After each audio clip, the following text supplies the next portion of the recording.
تفسیر القرآن آج کا سبق سورہ یوسف آیت نمبر 92 سے 95 تک۔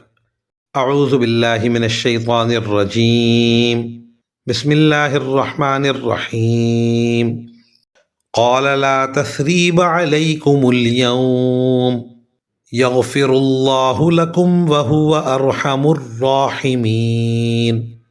اذهبوا بقميصي هذا فألقوه على وجه أبي يأت بصيرا وأتوني بأهلكم أجمعين۔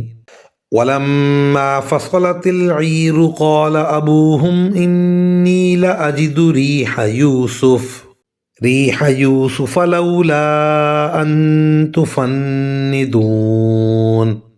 قالوا تاللہ انک لفی ضلالک القدیم۔ ترجمہ: یوسف بولے آج تم پر کوئی ملامت نہیں ہوگی، اللہ تمہیں معاف کرے، وہ سارے رحم کرنے والوں سے بڑھ کر رحم کرنے والا ہے۔ میرا یہ قمیص لے جاؤ اور اسے میرے والد کے چہرے پر ڈال دینا، اس سے ان کی بینائی واپس آ جائے گی، اور اپنے سارے گھر والوں کو میرے پاس لے آؤ۔ اور جب یہ قافلہ مصر سے کنعان کی طرف روانہ ہوا تو ان کے والد نے کنعان میں آس پاس کے لوگوں سے کہا کہ اگر تم مجھے یہ نہ کہو کہ بوڑھا سٹھیا گیا ہے تو مجھے یوسف کی خوشبو آ رہی ہے۔ لوگوں نے کہا اللہ کی قسم آپ ابھی تک اپنی پرانی غلط فہمی میں پڑے ہوئے ہیں۔ ان آیات کی تفسیر میں مفسرین کرام فرماتے ہیں یہاں یہ سوال پیدا ہوتا ہے کہ حضرت یوسف علیہ السلام یقیناً جانتے ہوں گے کہ ان کی جدائی سے ان کے والد پر کیا گزری ہوگی، اس کے باوجود اتنے لمبے عرصے تک انہوں نے کسی بھی ذریعے سے اپنی خیریت کی کوئی خبر اپنے والد کو بھیجنے کی کوشش نہیں کی۔ اول تو عزیز کے گھر میں رہنے کے دوران خبر بھیجنا کچھ مشکل نہ ہونا چاہیے تھا، پھر قید سے آزادی کے بعد تو ان کو پورے ملک پر مکمل اقتدار بھی حاصل ہو چکا تھا۔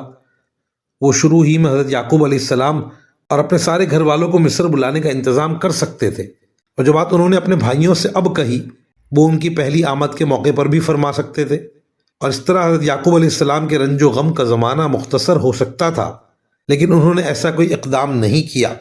اس کی وجہ بظاہر تو یہ معلوم ہوتی ہے کہ ان سارے واقعات میں اللہ تعالیٰ کی مشیت کی بڑی حکمتیں پوشیدہ ہیں، اور اللہ تعالیٰ کو اپنے محبوب بندے اور رسول یعنی حضرت یعقوب علیہ السلام کی صبر و ضبط کا امتحان لینا تھا۔ اس لیے اس پورے عرصے میں حضرت یوسف علیہ السلام کو یہ اجازت نہیں دی گئی تھی کہ وہ اپنے والد سے رابطہ کرے۔ حضرت یوسف علیہ السلام نے اپنے بھائیوں سے کہہ دیا تھا کہ وہ اپنے سب گھر والوں کو مصر لے آئیں۔ چنانچہ وہ ایک قافلے کی صورت میں مصر سے روانہ ہوئے۔ ادھر وہ مصر سے نکلے اور ادھر کنعان میں حضرت یعقوب علیہ السلام کو حضرت یوسف علیہ السلام کی خوشبو آنے لگی۔ یہ دونوں پیغمبروں کا ایک معجزہ تھا، اور حضرت یعقوب علیہ السلام کے لیے بشارت کہ ان کی آزمائش کا زمانہ ختم ہونے والا ہے۔ یہاں یہ بات قابل توجہ ہے کہ جب حضرت یوسف علیہ السلام کنعان کے قریب ہی کنویں میں موجود تھے، اس وقت حضرت یعقوب علیہ السلام کو ان کی خوشبو نہیں آئی۔ اس کے علاوہ مصر میں قیام کے دوران بھی انہیں اس سے پہلے اس کا احساس نہیں ہوا۔ اس سے معلوم ہوا کہ معجزہ کسی نبی کے اپنے اختیار میں نہیں ہوتا، اللہ تعالیٰ جب چاہتے ہیں اس کا مظاہرہ فرما دیتے ہیں۔